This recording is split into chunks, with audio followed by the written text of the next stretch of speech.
Welcome along to DAZN Canada's YouTube channel. I'm Steve Bauer. You don't need to know who this is, of course. The all-time Premier League record goalscorer and former England captain, Alan Shearer. And we will be calling, once again, the Champions League final for you a little bit later on between Manchester City and Chelsea in Porto. Huge game between the two Premier League giants, of course. But all week and today, you have been #asking Alan. So plenty of questions to get into. Let's start, Alan, in your club career, favourite match?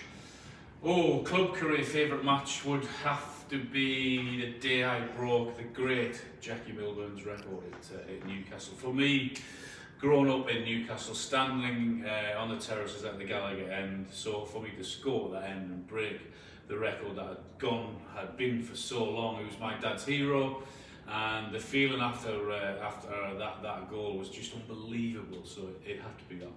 Okay, and of course, for England, you played in the European Championships and World Cup for them, captained them in the World Cup. Favourite international game? That would have to be during Euro '96, that Holland game when we managed to beat them 4-1. The atmosphere that night was just incredible. So, and to score 2 goals, Teddy Sheringham scored 2, and put in the performance as we did. There's not many team performances where everyone gets a 10 out of 10, and I think every single one of us on that night had a 10 out of 10 performance. So it was a special night. We were just talking, actually, we'll let you into a little secret before we joined you, about the squad in Euro '96 and indeed France '98. Yeah. And I was lucky enough to be at both of those in my fledgling broadcasting career, because I'm not as old as you. And how did we not go further? When I say we, I mean England, of course. Yeah, I know. I often look back and think, what could have been, what should have been. But for a penalty in Euro '96, obviously with Gareth missing, going out to the Germans in the semi-final, there were 10 of the most perfect penalties, and then Gareth stepped up and unfortunately missed his, and then Germany put theirs away to go through. And I'm pretty sure that had we won that, we'd have won the tournament. We would have played the Czech Republic in the final, and then again in '98. I mean, both squads that we had character, skill, flair, all of the things that you need. And we were just unlucky against Argentina that when David Beckham was sent off. We hung on, we thought we'd won it in the golden goal time, and then penalties again. Well, it wasn't meant to be, was it? No, let's move on. So they're the best games you've played in. What would you say is your proudest moment in football? To be named England captain. I don't think it can get any bigger or any better than that. I wanted to play for my country. I dreamt of playing for my country. I always believed that one day I would play for my country, but one thing I never even thought about was I would be named England captain one day. And the feeling to walk out at Wembley in front of 90,000 fans, first with the armband on, and then standing with the national anthem. I mean, you can have whatever trophy you want. I just don't think it gets any bigger or any better than being named England captain. So that would have been the best and the proudest I've been on a football pitch. Can you remember the moment when Glenn Hoddle told you? Did you have any inkling? I had a feeling, but what Glenn did was he said to me, I don't want it to detract and take away from your goal scoring, so I want you to continue to play, but I'm going to give you it for 3 games as a trial. I'm thinking, God, there's enough pressure on you anyway. So to have that extra pressure going into the 3 games. Luckily, in my first game as England captain, I scored, and that sort of sealed the deal. And then I had it for 4 years after that, which was just unbelievable. Brilliant. What team did you look forward to playing against the most?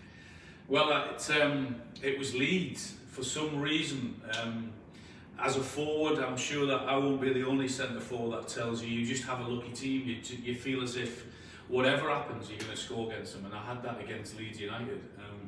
I was pretty devastated when they got relegated because it cost me 4 goals a season.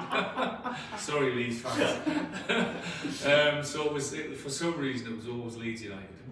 And most difficult opponent in terms of a defender? The best defender I played against would have been Tony Adams. He was a great leader. He was a brilliant defender. Of course, he played in that formidable Arsenal back four of him, Steve Baldo, Martin Keown, Lee Dixon right side, Nigel Winterburn left side, and then of course they had the great David Seaman behind them as well. So you didn't get much change from that Arsenal back four, Arsenal back five.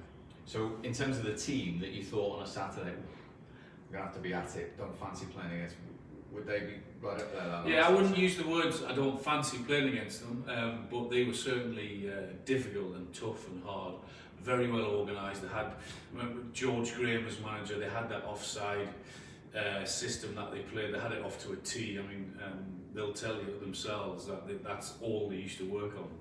And the number of times that you could see Tony Adams standing with his arm up trying to play someone offside, and they were tough and they were brilliant at what they did. Let's pick out a couple of players. Let's do one for the club. Best player you played with in your club career? Tough one. Yeah, that's a really tough one. As a centre forward, myself and Les Ferdinand at Newcastle, we had one season together at Newcastle, and if I'm not mistaken, we got 49 goals between us. He missed 2 months and I missed 2 months through injuries as well. So to get 49 goals between us, and then for some bizarre, crazy reason, Newcastle decided to sell Les the season after that, and it was that was hugely disappointing. So Les would have been one of my best partners. Yeah. This is live. The phone's just gone. Chris Sutton text from Blackburn. Chris was very good as well. Give him mention. What about international level? Teddy is playing as a combination, as a partnership. Then it would be Teddy, because I've always found that the best partnerships are the ones where you don't have to work out, you don't have to train, it just sort of happens and it clicks, and it did with Teddy. But in terms of ability, skill, and all of those things, then the best two would have been Paul Gascoigne and Paul Scholes. Just different players, but just incredible players. I mean, Gazza's ability was so natural. He's a genius with the ball, and on his day, I don't think there was anyone better. No.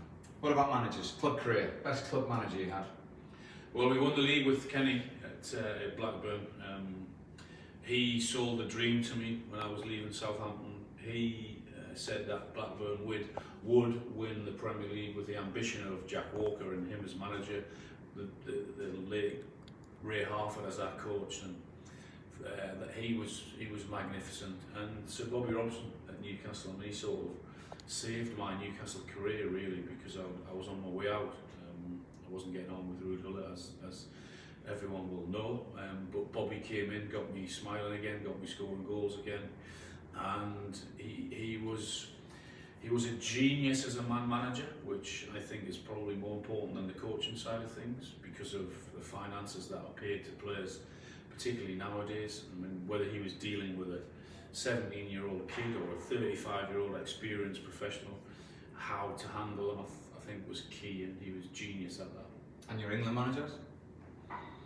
Well, Glenn gave me the captaincy for England, which, as I've said, is the biggest and best thing that would ever happen to me in my career. Terry Venables, I owe a huge amount to, because he had great faith and belief in me to play me ahead of, or play me in Euro 96, because if I remember right, I hadn't scored for 2 years for England leading up to the tournament, 12 games. So for him to have that faith and that belief in me, then it would probably have to be Terry Venables. Yeah. Some strikers about then as well. Oh, I know. I mean, when we talked about centre forwards nowadays, not so many. I know that we've got Lewandowski and Haaland, maybe Mbappe, but it's a bit of a dying breed. Harry Kane. I mean, when you look at the numbers of forwards that were around, Les Ferdinand, Robbie Fowler, Andy Cole, Chris Sutton, Ian Wright, the list goes on and on. So there's so many good forwards around here. Yeah, absolutely. In terms of today, this is probably more pertinent because the fans haven't been allowed in. If I give you money to pay to watch one current player, who would you pay to watch? Lionel Messi, I think. Still? Yeah, still. I was hoping that he would come to the Premier League just so we could see him, just to see how he operates. I know we've been lucky enough to see him and Ronaldo for I don't know, the last 12 or 15 years, whatever it may be, and I just think we've been so lucky because they've they've taken goal scoring to a different level. When I was playing, if you got 1 and 2, that was deemed excellent. Now look at the records of these two guys. So if there was one I would pay to watch, it would be Lionel Messi. What about Premier League player?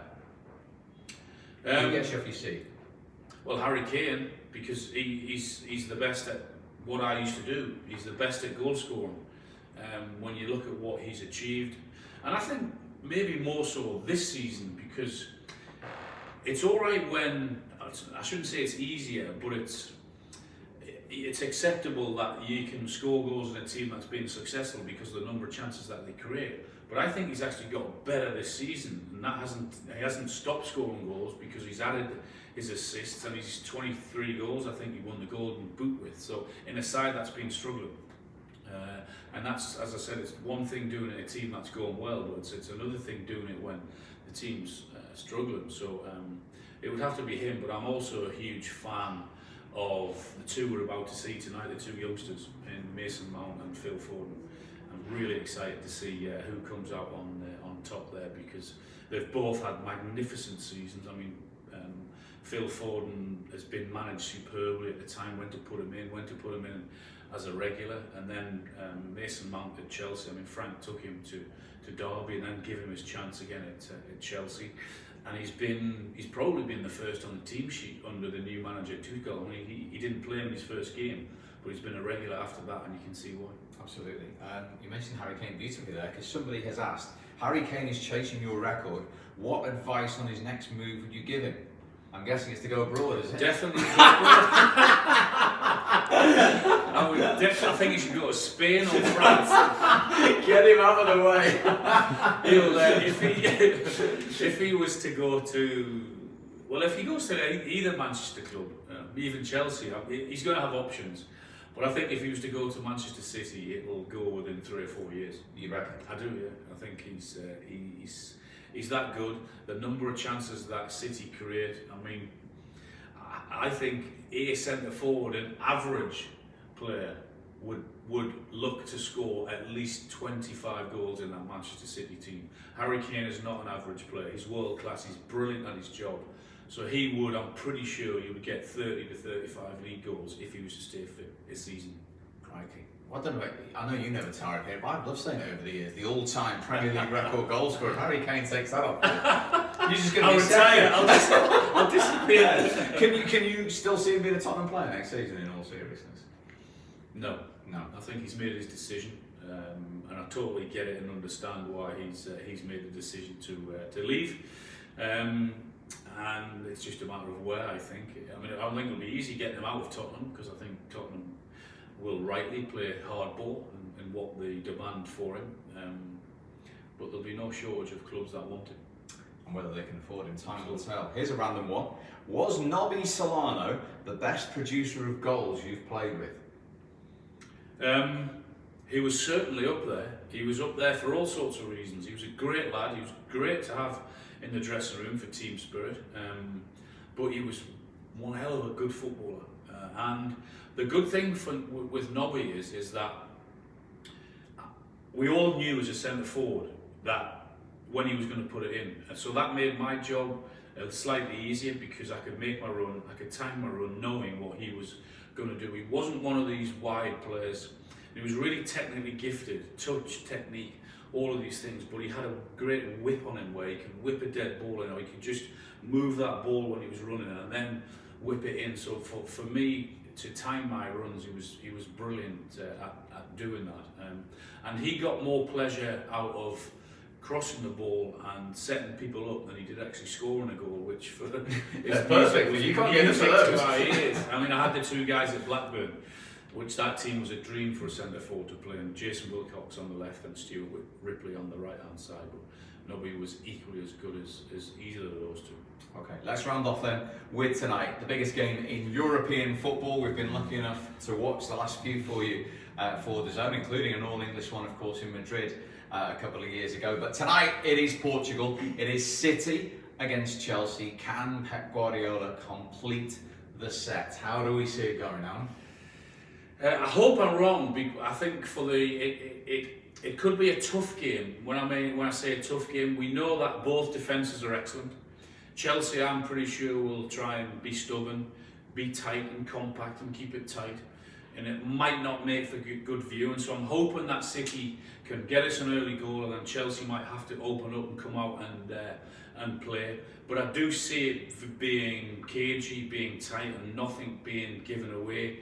And someone is going to have to produce a piece of magic somewhere along the line to break the deadlock. And either way, we're going to see some subplot tonight. We're either going to see Pep Guardiola finally get his hands on the Champions League for City, or we're going to see Thomas Tuchel, who you and I watched lose last year's final, halfway through a season, provide Chelsea with the Champions League. Yeah, unbelievable. I mean, what a season Man City have had. And I mean, it could just go to another level in terms of, one, for Pep, and two, for the whole football club, for them to win this trophy, because this is what Pep was brought into Manchester City for, was to win this trophy. Yes, was to take City to a new level in the Premier League, but he was also, a lot of it was brought in, he was brought in to win this trophy. So if you can do that, it'd be unbelievable. But for Chelsea and for Tuchel, the decisions that Roman Abramovich has made whenever he's fired a manager have always worked. They've always gone on to hire someone, and that someone has gone on to be successful and win trophies. So it wouldn't surprise me at all if it were that were to happen again tonight. And I just wonder what Frank Lampard will be sat thinking at home, because a lot of his good work that he did, and of course the decision was then made to get rid of him and bring Tuchel in. But he's done a very good job. He's tightened them up at the back, which he had to do. But they're going to need someone to put the ball on the back of the net, which has been a problem for them in recent weeks. Certainly is. Okay, well, Alan and I reunited once again. We're looking forward to bringing you the Champions League final live again, right here, of course, on Canada DAZN's YouTube channel, and of course the app. Be sure to join us. We'll be ready at 2:30 Eastern.